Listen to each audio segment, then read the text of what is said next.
The Grand Council chamber echoed with laughter. Rows of alien leaders, tall and strange, sat in their crystal seats, watching the human ambassador. He stood alone at the center platform. His face was calm. He did not laugh, smile, or frown. He simply waited. The Xylari Chancellor leaned forward, eyes glowing blue. You humans always bring strange ideas. Peace, unity, sharing knowledge freely. That is not how the galaxy works. The laughter grew louder. The Varnak delegate smacked the table with one of his heavy limbs. You still think you belong here. Earth is just a young world. You only joined space travel 200 years ago. The human ambassador nodded slowly. We hoped. We believed there was something better. Here, a way forward for all. The room went quiet for a second. Then the laughter exploded again. One council member wiped a tear from his eye. You're serious? You thought you could guide the council? You thought we would listen to a world that only just stopped fighting each other? But the human didn't answer. He reached into his coat and took out a small device. It was black, round, and had a single button glowing faintly. The room fell silent, curious. But the human didn't explain. He just pressed the button, calmly, placed it back into his coat, and looked up. Then he turned and walked out of the chamber. No words, no anger, no threats, nothing. The council sat still for a moment. The silence felt strange after so much noise. Was that a threat? Someone finally asked. No, the Xylari Chancellor said. It was just dramatic. Humans are emotional. They all agreed. Just humans being dramatic. Maybe Earth would send another ambassador later. Maybe not. It didn't matter. Humanity didn't hold power in the galaxy. Or so they thought. Hours passed. Then the first strange report came in. A border station near the Sol system had gone dark. No signal, no traffic, no patrols. At first they blamed a power glitch, but then another station closer to Earth vanished from scanners. No signs of damage, no distress call. Just gone. The council sent scout ships. They were met with silence. A strange message played in every ship's system. This space is no longer part of the council. Still, the council laughed. They're isolating themselves. Humans can't last without trade. They'll come back. But they didn't. Earth's communication gates disconnected. Its diplomatic channels went cold. Even human embassies on alien planets locked their doors. Every human officer, worker, scientist quietly packed their things. They left without protest, without sound. In less than 1 week, humanity had completely vanished from the galaxy's shared systems. Some thought it was a stunt, a move to get attention, but even those who believed it were uneasy. Something felt different. The council tried to contact Earth directly. Nothing responded. They sent drones, none returned. They sent a ship, then lost all contact with it before it reached the edge of the Sol system. Rumors started to grow. Ships that had passed near Earth months ago spoke of massive shipyards in orbit, huge black structures, no markings, no signals. Others whispered about old humans saying Earth never trusted the council, that Earth had always known they weren't truly welcome. And somewhere, out in the void, human colonies deep in forgotten corners of space began to shut their gates too. They followed Earth's silence. No more communication, no more cooperation, just silence. Some council members felt the first chill of fear, not because of weapons, not because of war, but because of how quietly it all happened. No words were spoken, but something had clearly changed. And for the first time in a long time, the galaxy looked toward Earth not with laughter, but with questions, and they would soon learn that silence can be the loudest warning of all. Space grew quiet around Earth, not just in sound but in presence. The stars near Sol used to be busy. Trade ships, science vessels, and explorers often passed by, but now they stayed away. The familiar buzz of transmissions, hails, and energy signatures had vanished. A stillness wrapped around the solar system like a fog. The council noticed it first with curiosity, then concern. More and more systems near Earth were showing signs of withdrawal. Outposts were left empty. Space relays powered down. Human colonies once open to travelers were locked off. Gates were closed. All traffic was blocked. No explanations were given. When the council tried to send messages to Earth's central communication hub, there was no reply. Every signal was ignored. Every request was denied. Some species laughed it off. They're trying to get attention. The Tural ambassador said, "This is just a game. but not everyone agreed. Elder members of the council remembered old warnings hidden in ancient records. Long ago, when humanity first joined the stars, they were polite but careful, friendly but quiet. And now, that silence had returned. This time, it was not shyness. It felt final. A scout team was dispatched. 3 small ships. They were ordered to quietly enter the edge of Sol system and observe. They were not to land, not to scan deeply, not to engage. The ships entered the solar boundary, and then nothing. No signal, no images, not even a distress ping. The council waited. 1 day, 2, 3. On the 4th day, one of the ships no crew, no logs, just floating, powered down. When engineers boarded it, they found the systems wiped clean. No damage, no signs of struggle, just silence. The council grew nervous. They held a private meeting. The room was darker this time. No laughter, no joking. Even the loudest voices were now quiet. "We need to know what they're doing," said the Jarnid Prime. "This isn't normal. They're isolating."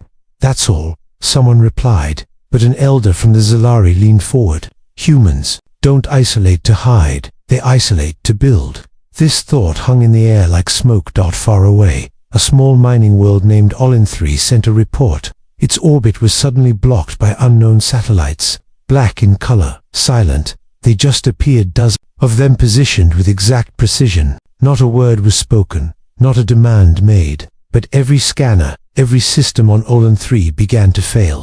The planet went dark. When council ships tried to approach, the satellites turned but did nothing. Yet the ship's systems began to glitch. Lights flickered, navigation failed. The ships retreated before anything worse happened. Again, not a single weapon had been used. In another part of the galaxy, a smaller race called the Venari reached out. They had once worked closely with Earth. Now, they were frightened. "We tried to speak with them," the Venari envoy said. "We sent a message to an old human contact. His reply was short, just 4 words." The council waited. What would the words? The Venari lowered her eyes. "You chose your side." This sent waves through the room. Every member knew what that meant. Humanity had drawn a line, but not with threats or weapons. With distance. And slowly, others began to notice something else. Without Earth's support, certain council systems began to fail. Medical technology once provided by human researchers started breaking down. Navigation AI coded by human engineers stopped receiving updates. Even translation programs began to struggle without Earth's data streams. Still, Earth said nothing. The silence continued, and it began to feel less like absence, and more like warning. Out in deep space, an old transport pilot picked up a strange signal. It wasn't a distress call or a communication. It was music, a soft, human melody. To those who knew Earth's past, a quiet piano song drifting across the void. He tried to trace it. It led nowhere. It faded, then returned, always just out of reach. It wasn't a message. It was a reminder. Humanity hadn't vanished. They were watching. They were listening. They were waiting. At first, the stories were dismissed as myths, simple tales born from confusion, fear, or loneliness. But as more voices joined in, captains, traders, diplomats, even farmers, the council could no longer ignore them. Something was spreading across the stars. Something quiet, but powerful. It began with old colonies, worlds that had once been forgotten or abandoned, places where Earth had helped long ago during times of famine, war, or disaster. Those same worlds had stayed silent through the council's mockery. Now, they began to speak. A small planet called Virusix broadcasted an open message. "We were rescued by humans when no one else came. We remember then." A mining station on the edge of the Shalan Rift declared it would no longer follow council regulations. When questioned, their leader said, "Earth built this place. Earth protected us. We trust them, not the council." These messages spread like sparks in dry grass. One by one, systems pulled back. Trade networks began to twist. The council tried to force control, but more and more gates simply closed. The council chamber, once filled with laughter, now echoed with silence and doubt. Leaders whispered in private. Old enemies started asking the same question. Why did humanity really leave? An ancient scholar from the Orith race addressed the council with a record no one had seen in centuries. It was a log from Earth's earliest years in the galaxy. The human ambassador, young at the time, had once said, "If one day you stop listening, we will stop speaking, but we will not stop growing." The meaning was now clear. Humanity hadn't disappeared, they had moved forward. Without the council, and their absence was beginning to show. In the Harken region, a cargo convoy vanished. The ships were later found drifting, unharmed, but every system inside had been disabled, not stolen, not destroyed, just turned off, like a light switch. A strange pattern was discovered. Each ship had passed through areas that had once relied on human technology, systems Earth had helped design. Somehow, even years later, Earth still had access, quietly, remotely. No one knew how. Back on the Council's core worlds, tension grew. Leaders were urged to re-establish contact with Earth. They sent messages, apologies, offers of peace, requests for meetings. None were answered. Instead, something else began to happen. In the far reaches of space, large objects started appearing, unmarked, silent, dark in color, not stations, not ships, something in between. They hovered near trade routes, near moons, near outposts. Observers sent footage. The structures didn't move. They didn't interfere.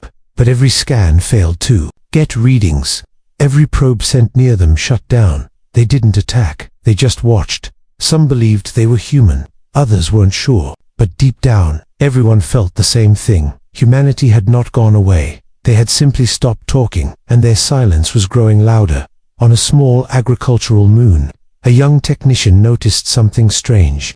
Every night, the stars above shifted slightly, not naturally, but with rhythm. She ran calculations. It was a code, an ancient Earth signal, used before they joined the Council. She decoded it. A single line repeated again and again. "We do not forget." The technicians sent her findings to her leaders. They hid it from the Council. They didn't want to lose Earth's trust. And just like that, a new kind of division began. Not between species, but between those who remembered Earth's kindness and those who had laughed. The Council felt the shift, not loud, not sudden, but steady, like a tide. They had spent years looking down on humanity. Now, they began to realize something. They had never understood them at all, because humans didn't need to fight. They just needed to walk away. And that was something far more powerful.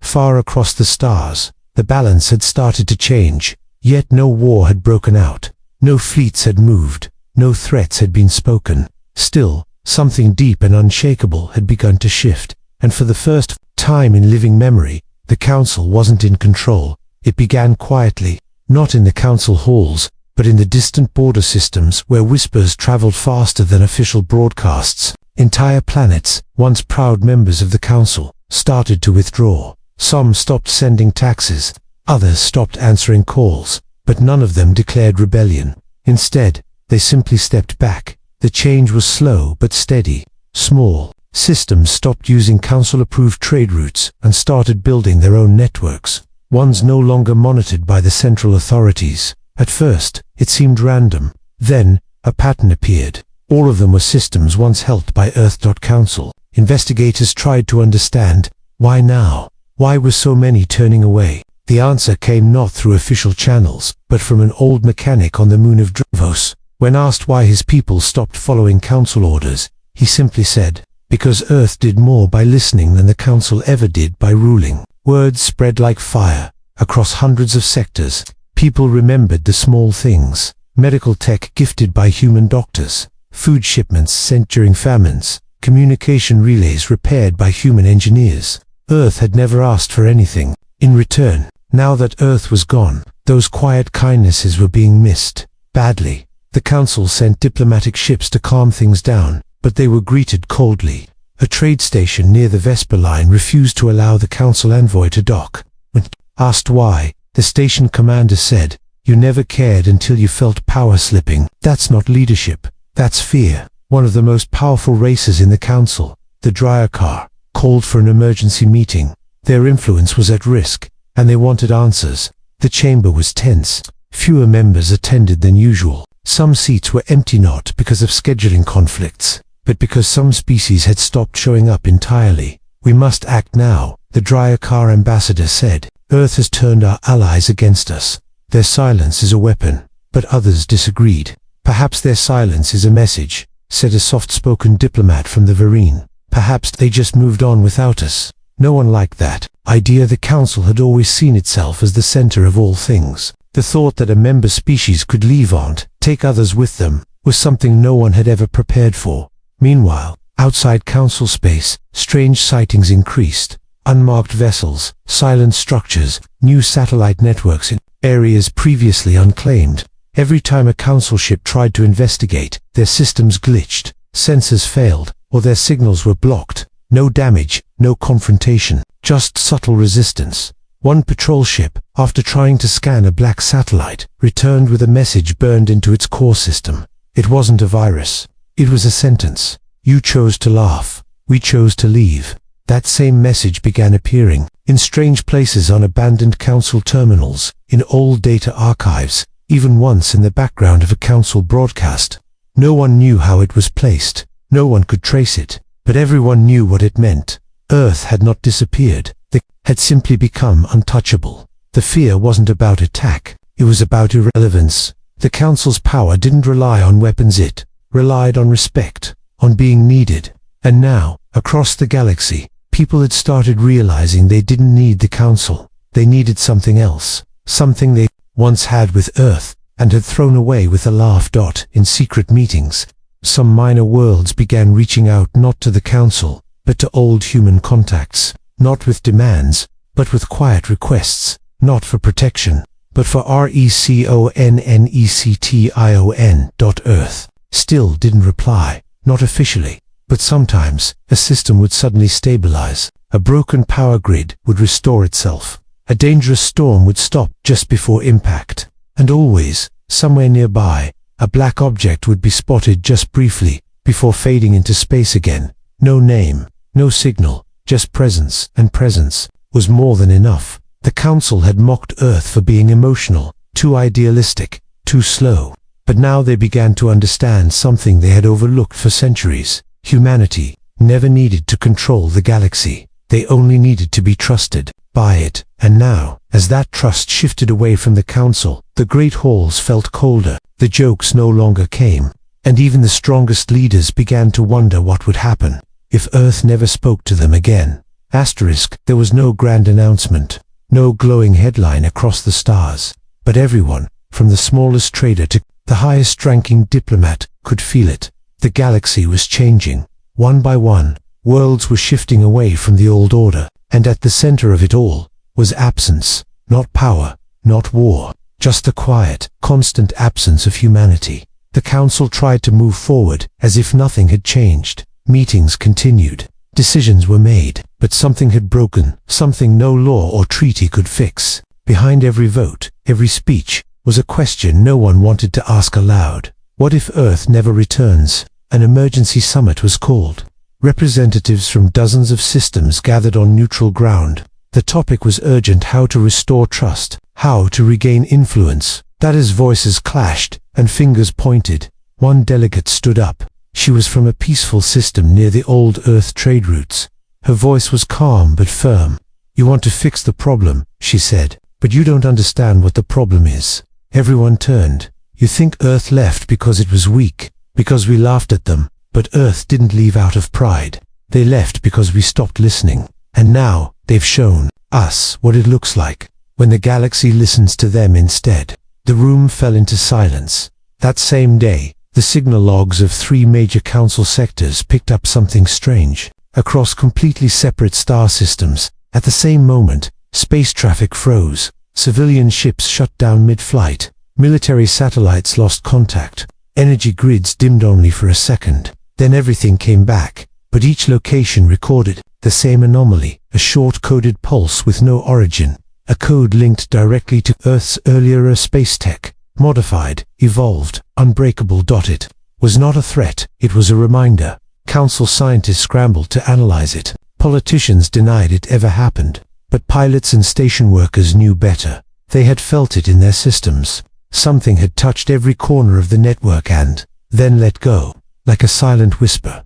Somewhere in deep space, a merchant ship drifted off course during a storm. Communications failed. Navigation failed. The crew braced for impact on an asteroid field, but it never came. Instead, the ship awoke from blackout to find itself safely on the other side of the field. Systems fully restored. A nearby camera drone had recorded something, just a single black silhouette, moving faster than anything known. The footage showed no markings, no engines, no lights, just a quiet presence. "Someone helped us," the captain said in a report, "but they didn't want to be seen or thanked." The report was classified by the council, but stories like these kept growing.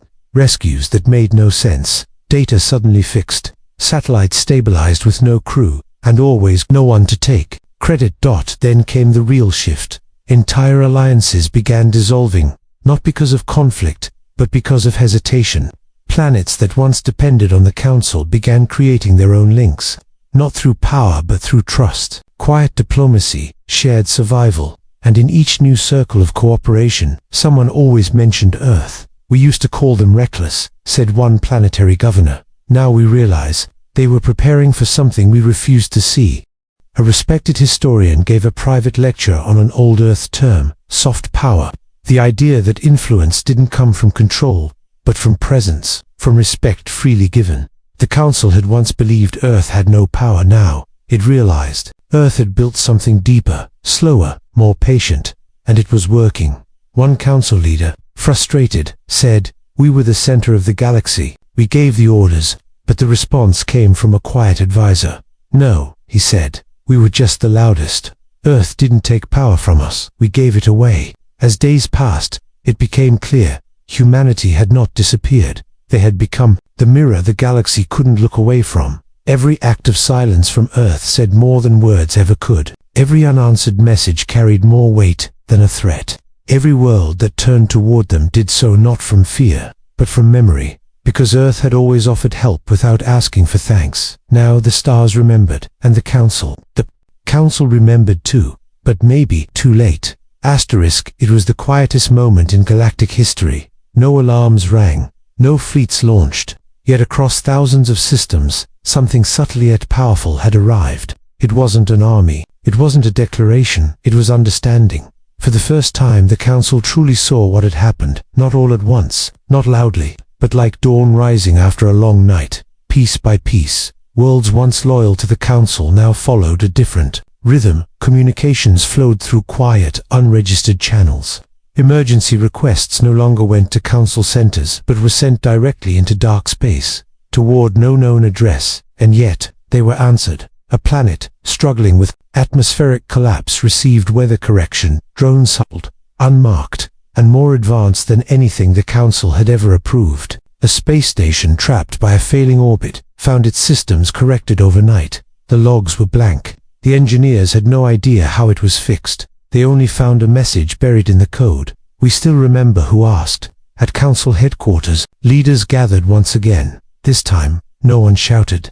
There was no laughter, no mockery. Even the strongest voices trembled with doubt. The truth could no longer be ignored. Humanity hadn't simply walked away. They had risen beyond the need to stay, and that was more terrifying than any weapon ever created. On a quiet moon, at the edge of the Xerac cluster, a traveler watched the stars. He was old, once a critic of Earth. Now, like many others, he had changed. He had seen what happened to his world after Earth's silence began. Not invasion, not punishment, just stillness. As if the heartbeat of progress had faded. He remembered a human saying, long ago, "You won't miss us until the silence teaches you what we gave." Now he understood. From every forgotten planet to the heart of trade networks, the effect was clear. Things still moved, but slower. Connections still formed, but with less trust. The galaxy still spun, but less certain. In the center of all this, Earth said nothing, and that silence became louder than anything the Council had ever spoken. On a former Council world now independent, scientists found fragments of code in their systems, codes they had once dismissed as primitive human logic. But those same codes, now updated and enhanced, had stabilized their entire system network. They ran a trace. The source led back to nothing. But they knew. No flag, no contact, just a gift. One researcher whispered to another, "They're still here, not to rule, not to punish, just to guide. If we let them." It became a pattern, not a rebellion, but a realignment. Species who once stood alone now formed silent coalitions, not driven by fear but by memory, a memory of a time when Earth gave freely, when humanity helped without pride, when they were laughed at, and still chose kindness. The council couldn't stop it, not because they lacked strength, but because they lacked trust. The galaxy had begun to remember who really listened. One ambassador asked a quiet question. In a closed meeting, what if Earth never returns? Not because they can't, but because they've already moved beyond us. No one answered. There was no answer to give, because Earth had not vanished. They had become something else. They had become the weight of a lesson unlearned, the echo of a voice ignored, the shadow of a future offered, then rejected. And now, they were watching. From the silent edge of deep space, a black ship appeared for a moment. No weapons, no signals, just a slow pass over an old council world that had once laughed the loudest. People looked up, and then it was gone. No message, no action, only presence, a presence that whispered louder than any word. We asked. You laughed, so we left. From that day, no one laughed again, because silence had become the loudest force in the galaxy. And humanity, they had already moved forward, without needing to say a single word.